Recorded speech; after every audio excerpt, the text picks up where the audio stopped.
Olá, meus queridos alunos, tudo bem? Sejam bem-vindos a esse segundo módulo e nós vamos abordar o potencial de ação. Então vamos nessa luta, né, seguindo forte aí rumo a esse aprendizado do mecanismo de ação dos fármacos para entender farmacologia e nunca mais esquecer. Então eu sou Clésio Abreu, estou aí animado para estar com você e vamos juntos nessa empreitada aí. Vamos ao próximo ponto do nosso estudo. Então, vamos à definição, voltando aí novamente à questão do circuito neuronal, e agora nós vamos abordar aí o potencial de ação. Isso tudo para entender o que ele vai fazer sobre o influxo de cálcio. Então, o potencial de ação ele age para favorecer uma abertura dos canais de voltagem dependente. Tente aprender, assimilar aí os nomes, os íons que vamos estar falando aqui e os processos que são importantes para o aprendizado de mecanismos de ação de muitos fármacos. Então, vamos nessa luta aí. Segue-me os bons para que a gente possa entender melhor. Então, vamos. Para entender o potencial de ação, eu trouxe esse vídeo, essa animação muito legal, que é uma transmissão neuronal excitatória de um processo relacionado até ao estímulo de dor, mas dá uma excelente possibilidade de aprender o potencial de ação, né? Entendendo aí esse circuito que a gente tem trabalhado. Então, estou aqui com o meu tablet e a gente vai trabalhar isso. Eu quero mostrar para vocês, presta atenção na transmissão que se dará aqui. A partir do momento em que essa menininha aqui, ela vai lá e bota a mão ali na panela, que é muito comum aí, as crianças fazem isso mesmo e é tem dados aí alarmantes com relação a queimaduras em crianças que ficam sozinhas em casa, às vezes nem tanto sozinho. Mas vamos lá. A criança colocou aí a mão na panela quente e ela vai sofrer uma injúria, que nós chamamos, ou uma lesão tissular. É voltada muito mais para a parte de, de calor, né? Uma ação térmica, que vai gerar aí uma dor, mas nós sabemos que a dor é sentida aqui no cérebro, tá? Mais especificamente assim, é, ela é ela é interpretada no corno dorsal, entre outras regiões, mas a dor é sentida aqui. A gente tem que entender isso porque e quem que leva essa mensagem até o sistema nervoso para dizer para que ele possa interpretar a dor e mandar uma resposta tanto analgésica como uma resposta motora? É através desse circuito neuronal, no qual o movimento de íons através das membranas vai favorecer uma liberação de um neurotransmissor que vai transmitir uma mensagem codificada para o outro neurônio e vai propagar essa mensagem, esse estímulo, até a região específica. Vamos ver isso? Presta atenção nessa animação, que é muito legal. Então, vamos lá. Olha que interessante. A gente tem aí um estímulo sensorial, né, por conta do calor. E aí nós temos aí, ó, essa luzinha saindo aí, é uma transmissão, é um potencial de ação, e a criança vai lá e tira a mão, né? Então, vamos ver isso como se dá isso de maneira mais tranquila. Aqui você vê, ó, olha que legal. Aqui dá para a gente ter a ideia do que está acontecendo aqui. Então, eu vou sempre parar um pouquinho, explicar esse potencial de ação, que eu acho muito importante para que nós aprendamos. Então, temos aqui uma injúria, né? Bem interessante. Então, o que que acontece? Vamos trazer para cá, né, para esse pedaço aqui da região afetada lá pela a lesão.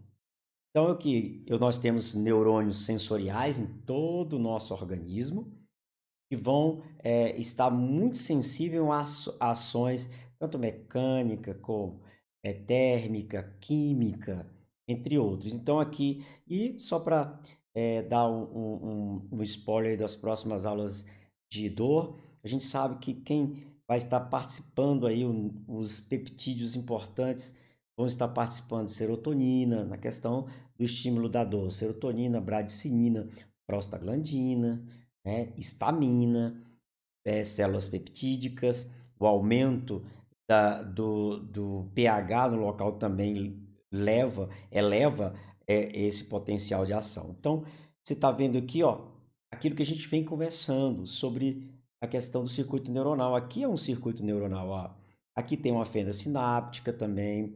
Ó, nós temos um neurônio, né, se comunicando com outro, e se comunicando com o outro. Então, é uma mensagem codificada que é levada do local do estímulo até a região importante do sistema nervoso e vai mandar uma resposta descendente, seja ela analgésica e motora, seja ela qual for. Mas eu tenho uma resposta ascendente que vai indo, que nós chamamos de uma ação excitatória, por isso que eu quero que vocês se atentem muito nisso. Então, aqui está o circuito neuronal que a gente vem conversando. Pode ser de um neurônio para outro neurônio, ou de um neurônio para um órgão, né? E aqui a gente tem essas ações. Então, aqui você já começa a perceber que se a dor é gerada, o estímulo começa aqui nas regiões sensoriais, né? Em qualquer região que tem aí os nociceptores. Mas a dor é sentida lá na região do corno-dorsal, entre outras regiões do cérebro.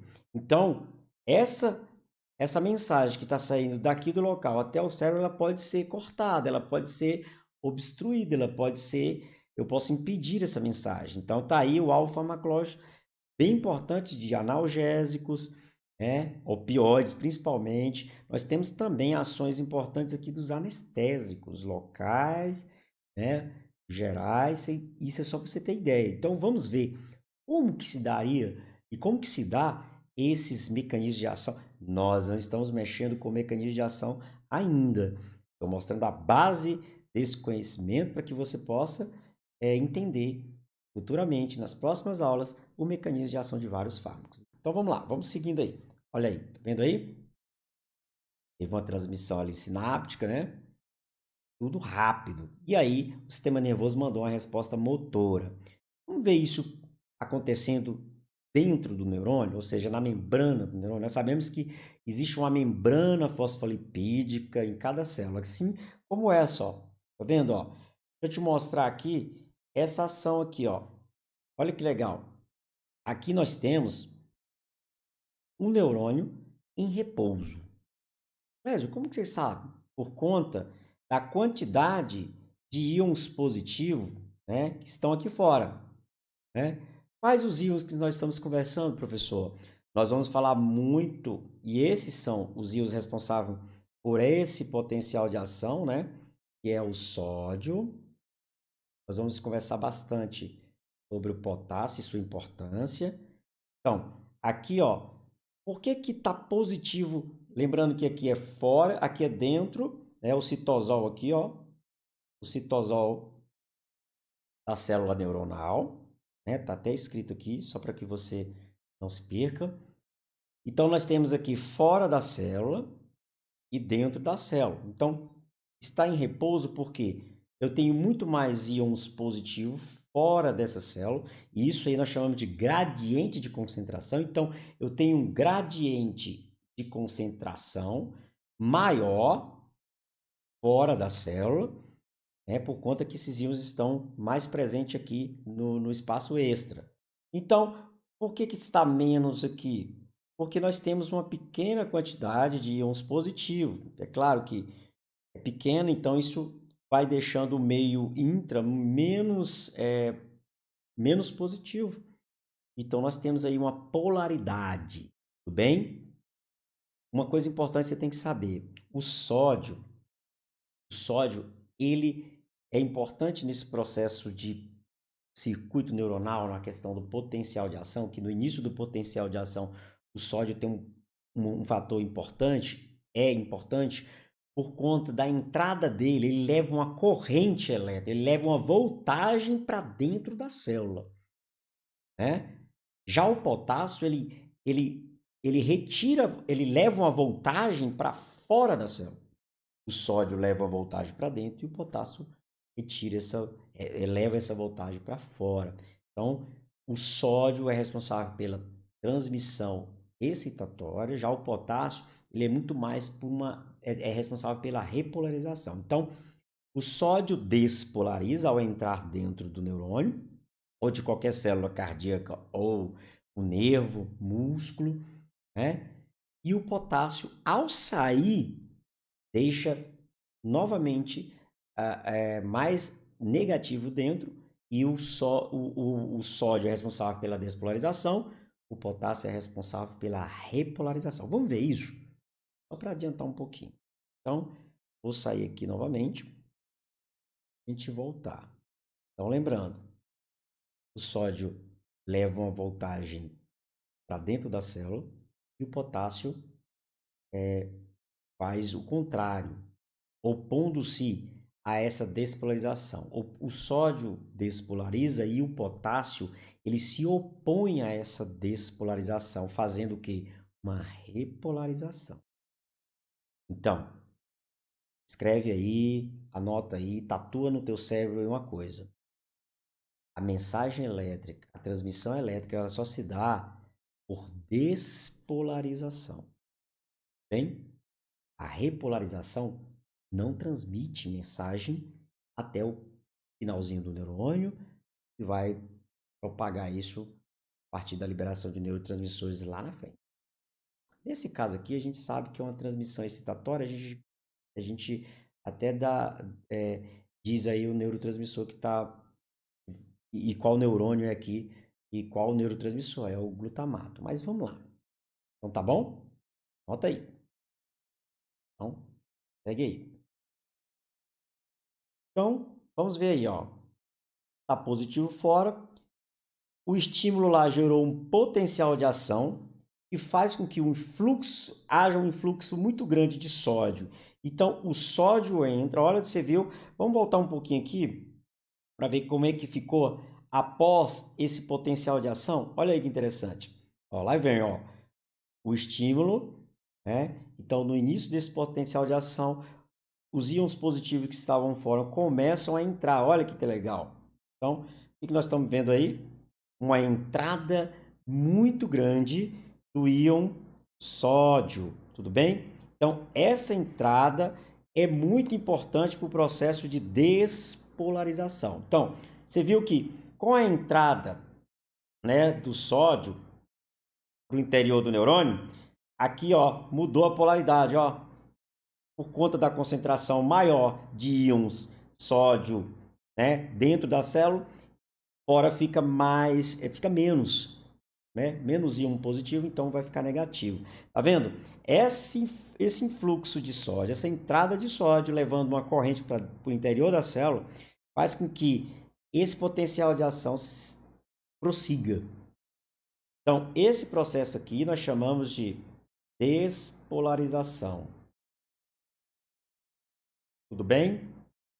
Despolarização, que é o quê? A entrada de sódio. Gente, despolarização só é a entrada de sódio. A gente costuma falar, até alguns professores erroneamente falam: ah, despolarização é a entrada de sódio e saída de potássio. Não, a despolarização é só a entrada de sódio, deixando o meio intrapositivo. E isso, né, gera uma propagação dessa ação dentro do neurônio, fica mais positivo. Aí nós temos a propagação, né? Entrada do sódio, né? E aí mudou a polaridade. Então, ó, a corrente está passando. Então, essa mensagem que está sendo transmitida é uma mensagem que nós chamamos de uma mensagem codificada, né? Movida aí por esse potencial de ação, essa entrada de sódio. Então, eu tenho aí essas descargas sendo conduzidas aí. Olha que legal, novamente, só para a gente ver isso. Mas, assim, eu vou repetir várias vezes aqui, pode ficar até redundante. Mas eu percebi que o meu aprendizado só evoluiu quando eu entendi isso aqui. Então, tá vendo, ó? Olha aqui, essa entrada importante do sódio. Ó que legal. Não sei se você está conseguindo perceber aqui, ó. Ó a entrada aqui, ó, do sódio, né? Isso né? É o processo de despolarização. E aí, ó, essa é a corrente que está passando, ó. Bem? Então, os canais de sódio são responsáveis por trazer a corrente junto, trazer esse sódio, trazendo para o interior do neurônio uma corrente importante. Bem? Então, se você olhar aqui no gráfico, ó, aqui do ladinho, ó, eu tenho aqui, com a entrada do sódio, eu tenho um aumento. Aí, ó, aqui a gente está falando de eletricidade mesmo. Eletricidade, pelo amor de Deus, é milivolts. Então, aqui, ó, aqui dá para a gente perceber, ó, a elevação, ó, a elevação dessa voltagem por conta da entrada né, do sódio. Então, eu tenho aqui um processo que nós chamamos de despolarização. Então, vamos ver a repolarização agora? Quando é que acontece uma repolarização, professor? Quando agora eu tenho a saída, ó, legal, eu tenho a saída do potássio. Clésio, a saída do potássio diminui a despolarização? Sim, a saída do potássio se opõe à despolarização ocasionada pela entrada do sódio. Então, a saída do potássio é algo muito importante para o processo de repouso da célula. Então, quando eu quero, e aí tem medicamentos que fazem isso, e eu gravei uma videoaula sobre a glimerclamida, glimeperida, ou seja, o secretagogue, as sulfonilureias, falando qual a importância, como era importante entender potencial de ação e o influxo de cálcio para entender mecanismo de ação de fármacos. E olha, aí eu mostrei que a glicose lá nas células betas do pâncreas, quando ela entra dentro da célula beta, a glicose, através dos transportadores de GLUT2, a glicose ela sofre um processo bioquímico de glicólise e tal lá no ciclo, e aí gera ATP, NAD, FAD, entre outros, mas gera uma grande quantidade de ATP. O ATP gerado pela glicose favorece, ativa o fechamento dos canais de potássio. Lá na célula beta, com o fechamento dos canais de potássio, eu tenho uma despolarização. Ou eu continuo a despolarização, e aí eu tenho a abertura dos canais de cálcio. E aí, se o cálcio entra, as vesículas que estão bem carregadas de insulina, que estão bem no interior da célula beta, começam a se mobilizar para a periferia e se fundir com a membrana e liberar a insulina. Mas tudo isso está acontecendo para que no final do neurônio, essa voltagem chegue até lá e abra os canais de cálcio voltagem dependente. Então, bloquear a saída do potássio favorece a excitabilidade. Quando eu tenho uma substância, um medicamento que favorece a saída do potássio, eu tenho um efeito inibitório. Então já dá para a gente perceber que o GABA, que é um neurotransmissor inibitório, além dele colocar cloreto para dentro desse neurônio, para deixar mais negativo dentro e não positivo, que é o contrário da despolarização, ele favorece a saída do potássio, deixando a célula mais hiperpolarizada. Nós temos também o glutamato, que é excitatório, que além de favorecer uma entrada de sódio, ele também bloqueia a saída do potássio, né? Deixando mais positivo dentro, né? Se o potássio está saindo que é positivo, então a tendência é deixar bem mais negativo no interior, menos concentrado de íons positivos dentro do neurônio. Você está entendendo? Então, é assim que a gente vai pensando. Não é fácil, mas dá para a gente entender legal. Então, a saída do potássio aqui você dá para ver, ó. Olha que legal. Aqui já é uma repolarização, ó. Tá vendo? Que estava lá com a despolarização, estava mais ou menos 60 milivolts, né? Agora cai aqui para zero. Mas na verdade é para menos que isso, né? Menos 90, e aí. Então, só para que você entenda esse processo, tá bom? Então, vamos seguir. E assim a gente vai entendendo. Para isso, vai acontecer até aqui, ó, na sinapse, né, para que eu tenha aí um processo ultra mega importante, que é o quê? A liberação do transmissor.